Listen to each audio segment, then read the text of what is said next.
నమస్కారం. దివ్యధామం కార్యక్రమానికి స్వాగతం. ఓం త్రయంబకం యజామహే సుగంధిం పుష్టివర్ధనం ఉర్వారు కమిన బంధనన్ మృత్యోర్ముక్షి యమామృతన్. ముక్కంటి దేవుడు, సృష్టి లయకారుడు పరమేశ్వరుడు. ఆ శివుడిని మనస్ఫూర్తిగా ప్రార్థించి కోరుకుంటే జీవితంలో ఎలాంటి కష్టాల నుంచైనా గట్టెక్కిస్తాడు, అపమృత్యు దోషాల నుంచి రక్షిస్తాడు. శివుడు ఆదిదేవుడు. శివ ఆరాధన ప్రకృతి తొలినాల నుంచి ఉంది. మన దేశంలోనే కాక ప్రపంచమంతా శివుడిని పూజిస్తారు. అలాంటి శివయ్యకు తెలుగునాట అనేక సుప్రసిద్ధ ఆలయాలు ఉన్నాయి. శ్రీకాకుళం జిల్లాలో పంచలింగాలుగా ప్రాముఖ్యం పొందిన ఆలయాల్లో రెండింటిని ఇవాల్టి దివ్యధామంలో చూద్దాం. ప్రపంచంలో ఏ ఆలయానికైనా గర్భగుడి ఉంటుంది. అక్కడ ప్రత్యేకించి మూల విరాట్ కూడా ఉంటుంది. కానీ గర్భగుడి లేని శివాలయాన్ని మీరు చూసారా? నిజమే, గర్భగుడి లేకుండా ఎండకు ఎండి వానకు తడుస్తూ ప్రతి ఏడాది కూడా పరమాణువంత సైజెత్తు పెరుగుతున్న లయాకర రుద్రమూర్తి శివుడు. శ్రీకాకుళం జిల్లా రావివలస గ్రామంలో స్వయంభుగా వెలిసిన అపూర్వ క్షేత్రం ఇది. మరోవైపు స్వామివారికి అభిషేకం చేయాలంటే 2 అంతస్తుల ఎత్తులోకి వెళ్లి అక్కడి నుంచి అభిషేకం చేస్తారు. నిత్యం ఎండలో మూల విరాట్ ఉండటంతో ఈ ఆలయానికి ఎండల మల్లికార్జున స్వామి అనే పేరు కూడా వచ్చింది. ఇలా ఎన్నో విశిష్టతలున్న ఈ ఆలయాన్ని ఇప్పుడు మనం సందర్శించుకుందాం.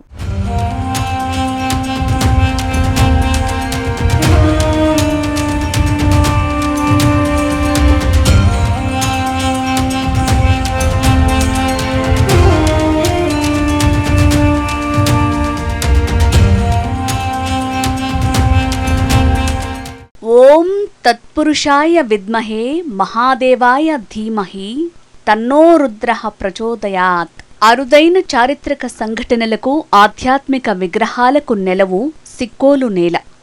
ఎండకు ఎండుతూ వానకు తడుస్తూ స్వయంభువుగా వెలిసిన శివలింగం ఎండల మల్లికార్జున స్వామి ఆలయం. త్రేతాయుగంలో ఈ శివలింగానికి సీతా సమేతుడిగా శ్రీరామచంద్రమూర్తి ఈ శివలింగానికే స్వయంగా అభిషేకం చేశారని స్థల పురాణం చెప్తోంది. టెక్కలి పట్టణానికి సుమారు 7 కిలోమీటర్ల దూరం, శ్రీకాకుళం నగరానికి 65 కిలోమీటర్ల దూరంలో ఈ ఆలయం ఉంది. ఇక్కడి శివలింగం ఎత్తు 55 అడుగులు. ఈ ఆలయానికి గోపురం ఉండదు. స్వామివారు ఎప్పుడు ఎండకు ఎండుతూ వానలో తడుస్తూ ఓ ప్రత్యేకతను కలిగి ఉంటారు. నిత్యం ఎండలో ఉండటంతో ఎండల మల్లికార్జునుడు అనే పేరు ప్రసిద్ధి చెందింది. మల్లెలు, జింక చర్మం వల్ల ఇక్కడ స్వామికి మల్లికార్జునుడు అనే పేరొచ్చింది.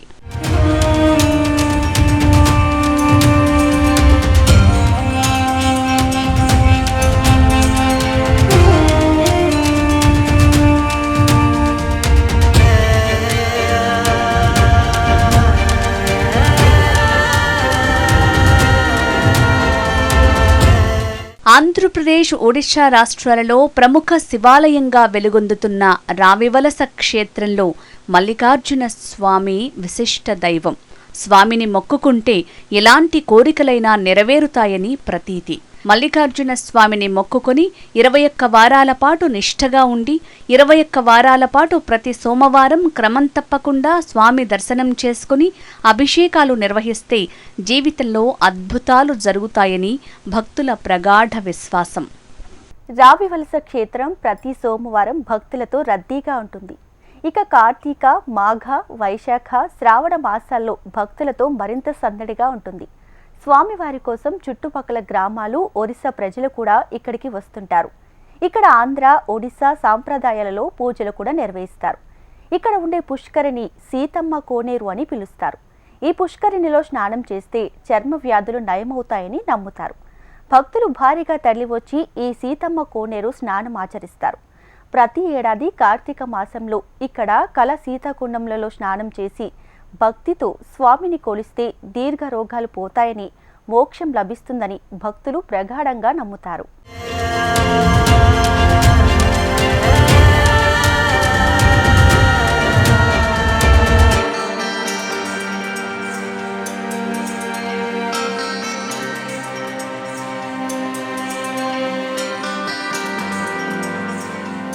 రావివలస ఎండల మల్లికార్జున క్షేత్రంలో మహాశివరాత్రి, కార్తీక మాసాల్లో విశేషంగా ప్రత్యేక పూజలు నిర్వహిస్తారు. కార్తీక మాసంలో ఇక్కడ కల అశ్వత్థ వృక్షం కింద గడిపేందుకు, స్వామిని దర్శించుకునేందుకు లక్షలాదిగా భక్తులు తరలివస్తుంటారు. కంచి కామకోటి పరమాచార్యులు కూడా ఈ ఆలయాన్ని దర్శించి పూజించారు. ఈ ఆలయం ఎంతో మహిమాన్వితమైందని కొనియాడారు.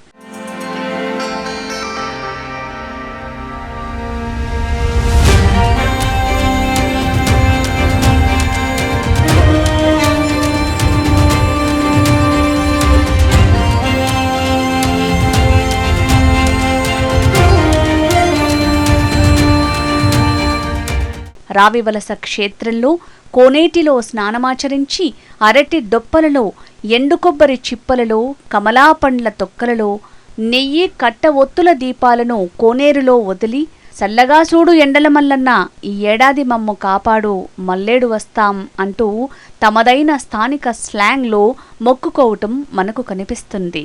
రావివలస స్థల పురాణాన్ని పరిశీలిస్తే మనకు ఆలయానికి సంబంధించి అనేక ఆసక్తికరమైన విషయాలు తెలుస్తాయి.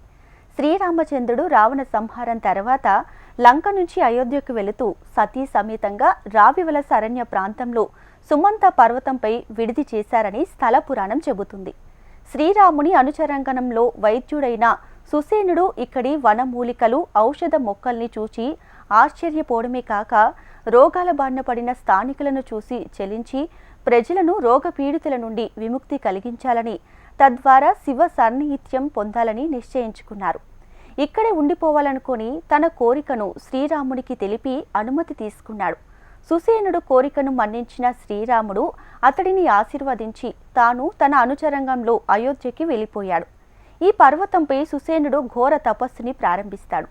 తర్వాత కొంతకాలానికి శ్రీరామచంద్రుడు సుమంత పర్వతంపై తపోదీక్షలో ఉన్నటువంటి సుసేనుడి యోగక్షేమాలు తెలుసుకుని రమ్మని హనుమంతుడిని కోరాడు. దాంతో హనుమంతుడు సుసేనుడి తపస్సు చేస్తున్న పర్వత శిఖరం చేరగా అక్కడ సుసేనుడు కళేభరం మాత్రమే కనబడుతుంది. దాంతో సుసేనుడు శివ సాన్నిహిత్యం పొందాడని భావించిన హనుమ అక్కడ ఒక గొయ్యి తవ్వి అందులో సుసేనుడి కళేభరం పూడ్చిపెట్టి మల్లెపూలను ఆ గొయ్యిపై ఉంచి దానిపై జింక చర్మం కప్పి తిరిగి అయోధ్యకి వెళ్ళాడట. హనుమ ద్వారా సుసేనుడి మరణ వార్త తెలుసుకుని సీతారాములు చింతించి హనుమ సమేతంగా సుమంచ పర్వతంపైకి వస్తారు. అక్కడ పర్వతం దగ్గర అద్భుతాన్ని చూసి సీతారాములు ఆశ్చర్యపోతారు.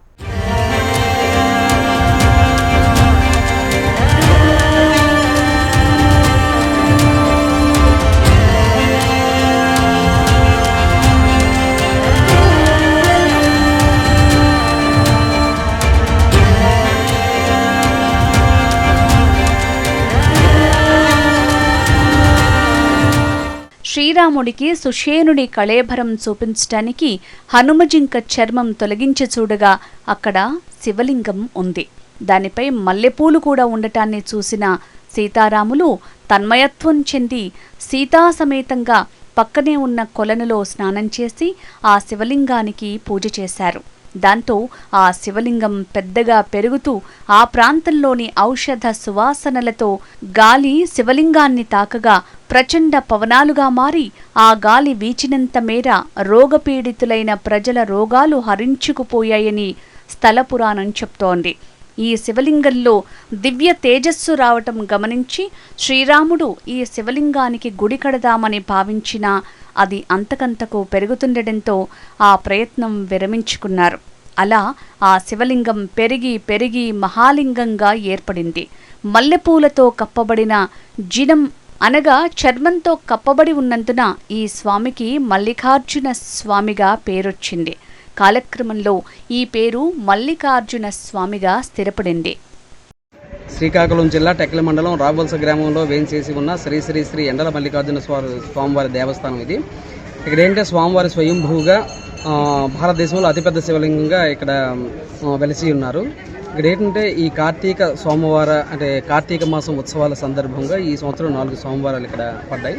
ఇక్కడ స్వామివారికి దర్శనం చేసుకోవడానికి సుదూర తీరాల నుంచి కూడా చాలా దూరం నుంచి అంటే తెలుగు రాష్ట్రాల నుంచే కాకుండా పక్కనున్న ఒరిస్సా, పశ్చిమ బెంగాల్ అలాగే ఛత్తీస్గఢ్ నుంచి కూడా చాలా మంది ప్రజలు ఇక్కడికి స్వామివారికి వచ్చి స్వామివారి తీర్థ ప్రసాదాలు స్వీకరించి స్వామివారికి ఏంటంటే ఈయన ఒక వానర వైద్యుడి శరీరం నుంచి ఉద్భవించిన శివలింగం కాబట్టి ఆరోగ్య సమస్యలు ఏవి ఉన్నా సరే వేగంగా ఇక్కడ తీరుత అంటే నయమవుతాయని భక్తుల యొక్క ప్రగాఢ విశ్వాసం. శ్రీరాముడే తొలిసారి ఇక్కడి మల్లికార్జున స్వామిని పూజించాడు.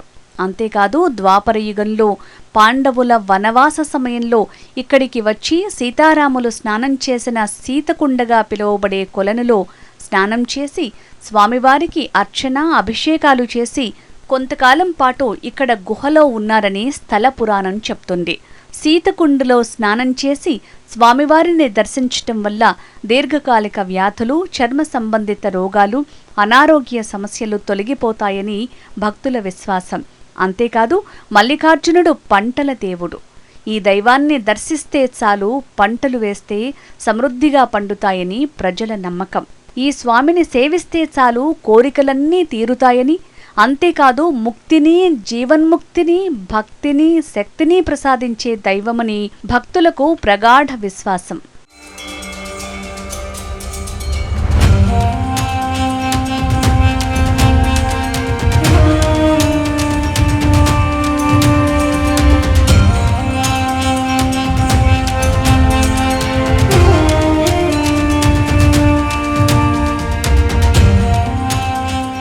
శ్రీకాకుళం జిల్లాతో పాటు ఒడిశాలోని గజపతి, గంజాం జిల్లాల నుంచి భక్తులు అధిక సంఖ్యలో వచ్చి దైవ దర్శనం చేసుకుంటారు. ఈ టెక్కలి పట్టణం 16-17 శతాబ్దంలో ఒడిశా పరిధిలోనే పర్లాకిమిడి రాజుల ఆధీనంలో ఉండేది. అప్పట్లో ఈ గుడి స్థల పురాణం విన్న పర్లాకిమిడి రాజులు గుడిని అభివృద్ధి చేయాలన్న సంకల్పంతో గుడి నిర్మాణానికి పూనుకుంటే ఎప్పుడు కట్టినా వెంటనే కూలిపోయేదని, ఎందుకిలా జరుగుతుందోననే బెంగతో ఉన్న ఆ రాజుకి కలలో శివుడు ప్రత్యక్షమై, నాకు గుడిని కట్టొద్దు, నేను ప్రకృతిలో ఉన్న కాలాలకు అనుగుణంగా ఉంటాను అని ఆయనకు తెలిపారు. అదేవిధంగా 1870 ప్రాంతంలో టెక్కలి జమీందారు శ్రీ బృందావన హరిశ్చంద్ర జగద్దేవ్ దేవాలయం నిర్మించగా అది కూడా కొంతకాలానికి శిథిలమైంది. మరికొంతకాలానికి కొంతమంది ప్రముఖులు ఆలయ నిర్మాణానికి పూనుకోగా స్వామి భక్తుల కలలో కనబడి తనకు ఆలయం వద్దని, వాతావరణ మార్పులలో ఆరుబయట ఉండటమే తనకు ఇష్టమని, అదే లోక కళ్యాణమని తెలియజేశాడు. దాంతో దేవాలయ నిర్మాణాన్ని విరమించుకున్నారు. ఎంతో మహిమాన్వితమైన రావివలస క్షేత్రంలో శివుడు ప్రకృతిలోనే పరవశిస్తాడు. వర్షాకాలంలో గంగమ్మ శివయ్యకి చేసే అభిషేకం చూస్తే ఎంతో గొప్పగా అనిపిస్తుంది. ఇక కార్తీక మాసంలోనూ ప్రాతకాలంలో చూస్తే శివయ్యపై మంచు వర్షంలా కురిసి శివయ్యకు అభిషేకం చేసినట్లుగా కనిపిస్తుంది. ఇలా ఎన్నో అద్భుతాలకు నెలవైన ఈ క్షేత్రం తప్పనిసరిగా దర్శించుకోవాల్సిన మహిమాన్విత క్షేత్రం. శైవ క్షేత్రాలకు నిలయం సిక్కోలు జిల్లా. లయకారుడైన శివుడు కొలువు తీరిన మరో మహిమాన్విత ఆలయం ఉమారుద్ర కోటేశ్వర ఆలయం. ద్వాపర యుగం నాటి శతాబ్దాల చరిత్ర కలిగిన ఆలయం ఇది. పక్కనే నాగవలి నది ప్రవాహ ఓంకార నాదంతో ఇక్కడ ఆలయం మారుమోగిపోతుంది. కురుక్షేత్ర యుద్ధం అనంతరం బలరాముడు తన ఆయుధం నాగయ్యతో సృష్టించిన నదే ఈ నాగవలి నది. ఈ నది తీరాన వెలిసిన సుప్రసిద్ధ క్షేత్రం ఉమారుద్ర కోటేశ్వర ఆలయం.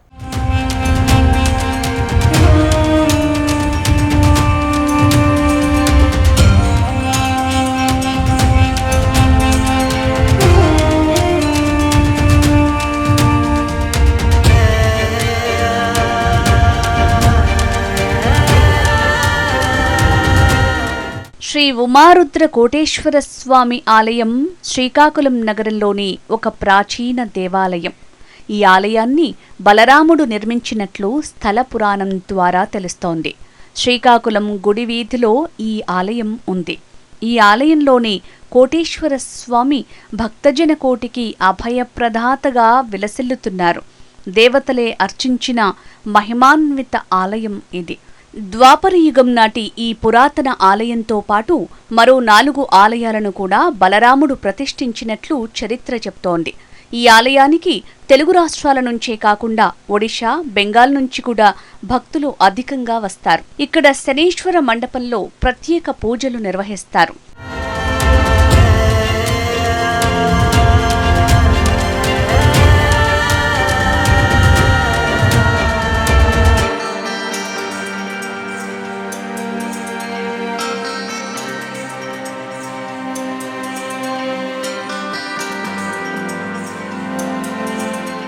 విశిష్టమైన ఈ ఆలయంలోకి వెళ్లగానే సిద్ధి గణపతి దర్శనం, ధ్వజస్తంభం, శ్రీ ప్రసన్న సీతాసమేత రాముని ఆలయాలు కనిపిస్తాయి.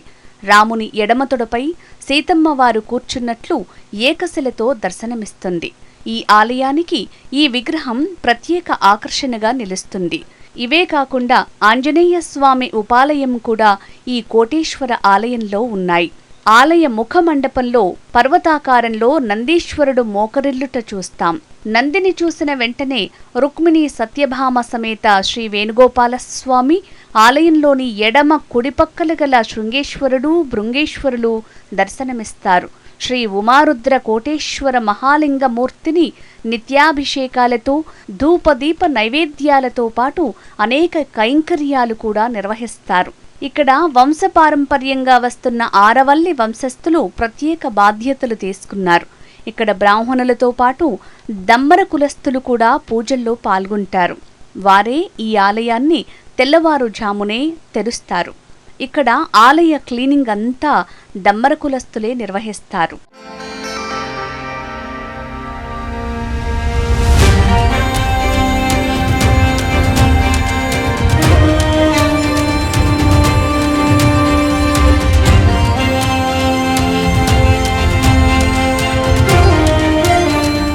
కురుక్షేత్ర యుద్ధంలో బంధువుల నాశనం చూడలేని బలరాముడు తీర్థయాత్రలు చేస్తున్న సమయంలో అప్పటి కళింగరాజ్యమైన కరువు కాటకాలతో తాగునీటి కష్టాలు ఉన్న ఈ ప్రాంతాన్ని సస్యశ్యామలం చేయటానికి తన నాగలితో ఈ నాగావళి నదిని, సువర్ణముఖి, వేగావతి ఈ 3 నదులను సృష్టించి నాగావళి నది ఒడ్డున ఉమారుద్ర కోటేశ్వర స్వామిని ప్రతిష్ఠించినట్లు స్థల పురాణం చెప్తోంది.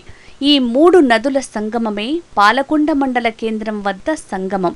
ఇక్కడే బలరాముడు సంగమేశ్వరుడిని, పార్వతీపురం వద్ద గుంప గ్రామంలో సోమేశ్వర, ఒడిశాలోని రాయగఢ పాకపాడు గ్రామం వద్ద పాయకేశ్వర దేవాలయం, కల్లేపల్లి వద్ద మణినాగేశ్వర దేవాలయం ఇలా పంచారామాలను ప్రతిష్ఠించినట్లు చరిత్ర చెప్తోంది. ఇక్కడ బలరాముడు ప్రతిష్ఠించే సమయంలో రుద్రరూపం ఉమాదేవి కనబడటంతో ఈ ఆలయం ఉమారుద్ర కోటేశ్వర ఆలయంగా పేరుగాంచింది. ఈ ఆలయంలో ద్వాపర యుగం నాటి శిల్పకళ అలాగే ఉంది. అత్యద్భుతంగా కనిపిస్తుంది.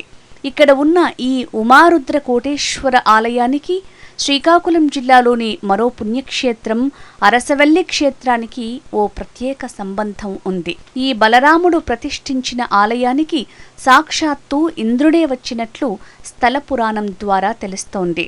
తన ఈతి బాధల నుంచి విముక్తి కోసం వచ్చిన ఇంద్రుడు అరసవల్లిలో ఇంద్రపుష్కరిణిని సృష్టించి అక్కడ నీటిని తీసుకుని ఉమారుద్ర కోటేశ్వర స్వామిని అభిషేకించారట.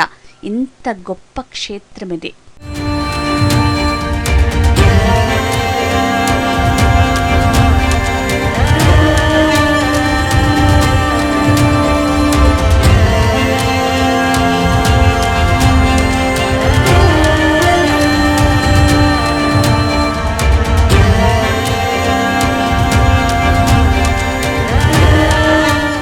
ఉమారుద్ర కోటేశ్వర ఆలయ ప్రాంగణంలో 500 ఏళ్ల నాటి అశ్వత్థామ వృక్షం ఉంది. పక్కనే సుబ్రహ్మణ్య స్వామి ఆలయం కూడా ఉంది. ఇక్కడ నిత్యం భక్తులతో కిటకిటలాడుతూ ఉంటుంది. ప్రతిరోజు భక్తులతో కిటకిటలాడే ఈ క్షేత్రంలో కార్తీక మాసం శివరాత్రికి భక్తులు పోటెత్తుతారు. నాగావళి నదిలో స్నానం చేసిన భక్తులు అక్కడే నదీమ తల్లి దగ్గర దీపాలను వదిలి క్షేమంగా చూడమని వేడుకుంటారు. ఈ దీపాలను తెప్పలు అంటారు. అరటి దువ్వలపై అరటి పువ్వు డొప్పలపై నేతి దీపాన్ని వెలిగిస్తారు. వందల సంఖ్యలో తెల్లవారుజాము నుంచే భక్తులు ఇక్కడికి వచ్చి ఉమారుద్ర స్వామిని దర్శనం చేసుకుంటారు.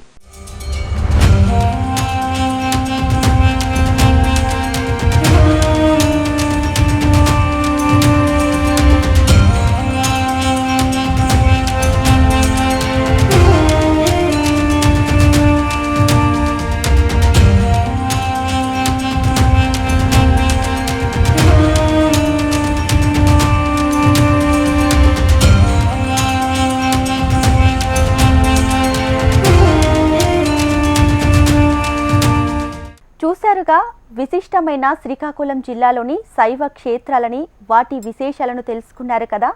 మరో ఆలయ విశేషాలను, ప్రత్యేకతలను, మహిమలను తర్వాత వచ్చే దివ్యధమ్మం కార్యక్రమంలో చూద్దాం.